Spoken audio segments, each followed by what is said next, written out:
Compañeros, compañeras, para el grupo conformado por Marcela Montes de Oca Ron, Diego Méndez Ormaza, Karina Villalba Aguirre, Daniela Yepes Rosero, Yamiled Ibarra Rosero y mi persona Juan Carlos Salas Villacrés, es un honor podernos dirigir para explicarles un poco sobre el tema de las garantías jurisdiccionales.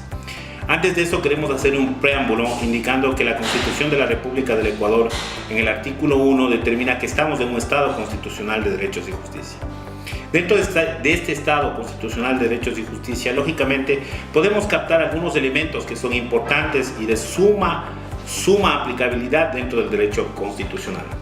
Entre estos están los derechos, deberes y garantías jurisdiccionales, siendo una de estas la acción de habeas corpus, la cual la vamos a analizar desde las diferentes ópticas que se han producido de la casuística y de la sentencia que ha sido analizada por el grupo antes referido. El habeas corpus es una garantía jurisdiccional que garantiza el derecho a la libertad, el derecho a la integridad personal, física y psicológica y el derecho a la vida. Esta garantía jurisdiccional se encuentra amparada en un apartaje jurídico como es la Constitución de la República del Ecuador en su artículo 89, 90, 215, numeral 1 y 436, numeral 6. Además, la Ley Orgánica de Garantías Jurisdiccionales y Control Constitucional en su artículo 43, 44, 45 y 46. La Ley Orgánica de la Defensoría del Pueblo en su artículo 2, literal 1. En los tratados y convenios internacionales, entre ellos la Declaración Universal de los Derechos Humanos en su artículo 8, la Declaración Americana de los Derechos Humanos en su artículo 25, el Pacto Internacional de Derechos Civiles y Políticos en su artículo 9, numeral 4, la Convención Americana de Derechos Humanos en su artículo 7, numeral 6, y la Convención Internacional para Erradicar la Violencia contra la Mujer en su artículo 4, literal G. A continuación, vamos a hacer un viaje casuístico de la acción de habeas corpus de la sentencia 01718 CEP-CC número 0513-16 de la Corte Constitucional. En primer lugar, haremos un viaje por los antecedentes, por los fundamentos de hecho y de derecho, identificaremos cuáles son los derechos vulnerados y, lógicamente, las medidas de reparación integral. A continuación, los compañeros van a ir explicando cada uno de los aspectos que los hemos enunciado.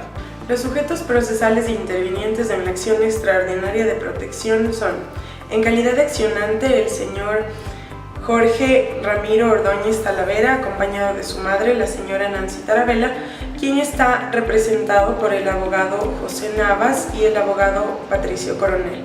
Esta acción está interpuesta en contra del señor Dr. Edwin Castelo en calidad de director del Centro de Rehabilitación Social Centro Norte de la Tacunga y el comandante de la Policía del Cotopaxi. Trámite en la Corte Constitucional. El trámite se lo realiza por la Secretaría de la Corte Constitucional, la misma que realiza la certificación. Posterior a esto, envía a la sala de sorteos, la misma que realiza el auto de admisibilidad en cumplimiento a los 4 hechos presuntamente vulnerados, que son el derecho al debido proceso, el derecho a la integridad personal, a la integridad física y a la salud. A finales del año 2014, el señor Jorge Ramiro Ordóñez Talavera ingresa al Centro de Rehabilitación Social Sierra Norte de la Tacunga con la finalidad de cumplir la pena impuesta de 20 años por el delito de asesinato. El 10 de septiembre del año 2015, en horas de la mañana, hay una amenaza de amotinamiento por parte de los internos del centro.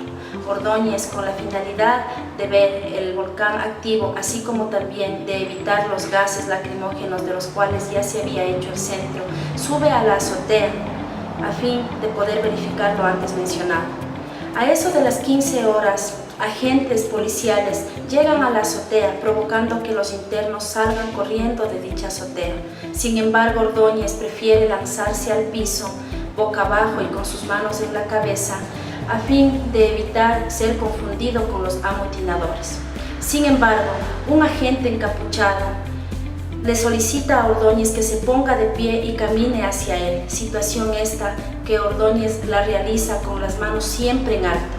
Encontrándose ya a unos 2 o 3 metros de dicho agente, él recibe un golpe muy fuerte en su ojo, cayendo de un costado sobre el techo. En ese momento Ordóñez grita que no puede ver, sin embargo es disparado 2 ocasiones más en su espalda.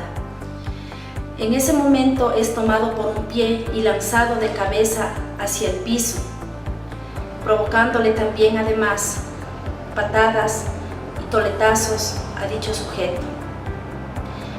Adicional a esto, es obligado a bajar las gradas a punta de golpes, en donde policías le esperaban para proporcionarle más patadas y más golpes con el tolete. Es obligado a hacer fila para poder ser atendido por una ambulancia que se encontraba en dicho centro. En la ambulancia, cuando ya fue atendido, lo único que hicieron fue proporcionarle un poco de agua oxigenada para lavar sus heridas, sin que ni siquiera le hayan preguntado qué es lo que sucedió. A esto, una vez que la ambulancia fue retirada de dicho centro, la tortura continuó por parte de los agentes uniformados. Ordóñez, quien después de haber sido atendido por la ambulancia continuó recibiendo toletazos y patadas, así como insultos, fue depositado en un cuarto oscuro y sin haber siquiera una cama, colchones ni cobijas. Ahí permaneció con sus manos amañatadas, las mismas que ya no las sentía. A la mañana siguiente entraron miembros de la policía a fin de poder zafar las esposas que tenía en sus manos, no sin antes continuar recibiendo una golpiza por parte de ellos.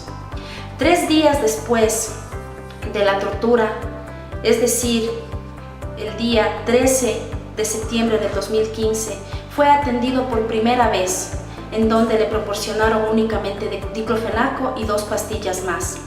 El 30 de septiembre del 2015 es trasladado a Saquicilí, en donde un médico cubano le atiende, en este caso de su ojo, y le manifiesta que necesita hacerse exámenes específicos y una cirugía de emergencia, situación esta que en ningún momento fue acatada por el centro.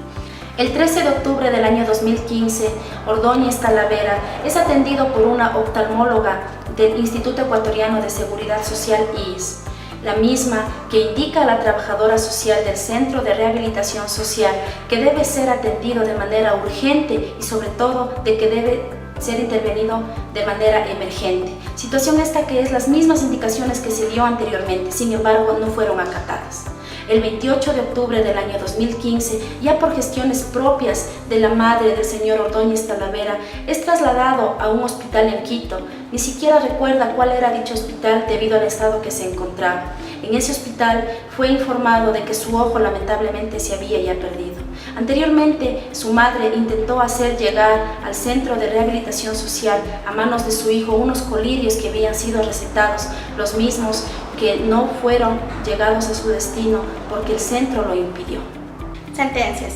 Presentada la acción de habeas corpus, el señor comandante de la Policía de la Tacunga manifiesta a través de su abogado defensor que la Policía Nacional el día 10 de septiembre del 2015 acudió al Centro de Rehabilitación Sierra Centro Norte por cuanto se había registrado un amotinamiento en el interior del centro. Para esto, aclara de que la Policía Nacional el único instrumento que utilizó fue armamento no letal.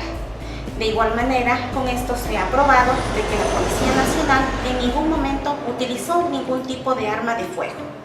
Por otro lado, el Centro de Rehabilitación Social manifiesta que en ningún momento existe desinterés por la situación del accionante. Es más, se está atendiendo todos los pedidos conforme a la documentación presentada, así como se ha dispuesto el seguimiento por parte del Ministerio de Justicia. De igual manera, con todos los antecedentes expuestos, el señor juez de lo penal de la Tacunga rechaza la acción de habeas corpus presentada por cuanto el señor Jorge Ramiro Ordóñez Talavera no ha sido objeto de tortura o incomunicación a los que hace referencia, así como no se encuentra detenido de manera ilegal, ilegítima o arbitraria, ya que se encuentra con sentencia ejecutoriada. Se presenta el recurso de apelación ante la Corte Provincial de la Tacunga, corriendo la misma suerte de primera instancia, es decir, se rechaza la acción de habeas corpus, por cuanto no se ha probado violación de derecho alguno. Continuando con el viaje casuístico de la sentencia 01718-CEP-CC del caso número 0513-16-DP de la Corte Constitucional de Ecuador, vamos a tratar de resolver las 2 últimas preguntas que son relevantes para el análisis. Primero, el tema de la vulneración de derechos. Lógicamente, para que se emita una sentencia a favor de la parte accionante, debe haber una declaratoria de vulneración de derechos. Para el presente caso, primero se declara la vulneración del derecho al debido proceso, conforme lo determina el artículo 76, numeral 7, literal E de la Constitución de la República, misma que determina que todas las resoluciones y los poderes y los actos del poder público deben ser debidamente motivados. Segundo derecho que se vulnera, de acuerdo a la sentencia, es el derecho a la integridad física, que incluye el derecho a la salud, al trabajo, a la educación y a la atención prioritaria. Lógicamente, estos derechos se encuentran consagrados dentro de la normativa constitucional en el artículo 89, 66, numeral 3, el artículo 325, 343 y 345. Aparte de esto, se declara la vulneración del derecho a la integridad personal de la señora madre Nancy Talavera Molina, madre del accionante. Pero aparte de esto, es importante poner en consideración que uno de los puntos de partida fue la aceptación de la acción extraordinaria de protección planteada por la parte accionante. Aparte de estos derechos que han sido identificados en esta sentencia como vulnerados, también es importante referirnos al tema de la reparación. Y lógicamente, dentro de la reparación integral existen ciertos parámetros que la Corte Constitucional los ha visto favorables para esta sentencia. El primer punto es la restitución. ¿Y en qué consiste la restitución? Primeramente, dejar sin efecto la sentencia de primera instancia. Como segundo punto de partida, dejar sin efecto la sentencia de apelación. Pero la medida de restitución va más allá cuando ordena en la sentencia que se sortea un juez de garantías penales para que se proceda al cambio de medidas cautelares. Con esto estaríamos viendo e identificando el tema de la reparación en función de la restitución. Ahora vamos a hacer un viaje al tema de la reparación integral. Y lógicamente, para referirnos a la reparación integral es necesariamente importante referirnos al artículo 18 de la Ley Orgánica de Garantías Jurisdiccionales y Control Constitucional, misma que determina cuál y cómo son los mecanismos para hacer efectiva la reparación material. Y luego vienen las medidas de rehabilitación. ¿En qué consisten las medidas de rehabilitación? Lógicamente, como sabemos y en los antecedentes que nos han referido las compañeras, hubieron daños físicos y psicológicos tanto en el señor Jorge Ramiro Ordóñez Talavera como en su madre, la señora Nancy Carmita Talavera Molina. Por lo tanto, medidas de rehabilitación: disponer una evaluación integral del estado de salud y psicológico del señor Jorge Ramiro Ordóñez Talavera. Disponer una evaluación integral del estado de salud psíquico de Nancy Carmita Talavera. De la misma manera, se solicita disponer la realización de una evaluación de discapacidad del señor Jorge Ramiro Ordóñez Talavera. ¿Con qué fin? Con el fin de que se le entregue un carnet del CONADIS y se determine el grado de discapacidad. De la misma manera, se dispone que se realicen las valoraciones médicas necesarias con el objeto de que el señor Jorge Ordóñez Talavera sea beneficiario de una prótesis ocular. ¿Cuál es el objeto de esto? El objeto de esto es que si hubo un daño físico, se vuelva y se repare de manera objetiva y simbólica al hecho anterior. También se dispone que se brinde una opción viable y efectiva que conduzca al señor Jorge Ramiro Ordóñez Talavera para que pueda acceder al derecho a la educación universitaria. Importante tomar en cuenta que también, como medida de reparación integral, le obligan a investigar los hechos, de determinar los responsables y sancionarlos. Esto es lo más importante. Y lógicamente el artículo 3 de la Constitución de la República del Ecuador determina cuáles son los deberes del Estado. Y bajo los principios de aplicación del artículo 11, numeral 9, se llega a determinar que el más alto deber del Estado consiste en respetar y hacer respetar los derechos consagrados en la Constitución. Por lo tanto, esta reparación integral consiste también en la investigación y la sanción de aquellas personas que provocaron este daño físico y psicológico en el señor Jorge Ordóñez Talavera y en su madre Nancy Talavera. De la misma manera, se pone o se introduce dentro de la sentencia medidas de satisfacción consistentes en el Consejo de la Judicatura, a través de su representante legal, debe efectuar una amplia difusión del contenido de esta sentencia por el lapso de 6 meses. Disponer de la misma manera el Consejo de la Judicatura la publicación de la sentencia por su portal web institucional. De la misma manera, se dispone a través del Ministerio de Justicia que por medio de un hipervínculo y un lugar visible y de fácil acceso de su página principal, se deberá permanecer en igual plazo que el referido párrafo anterior, es decir, que conste esta sentencia como parte del portal.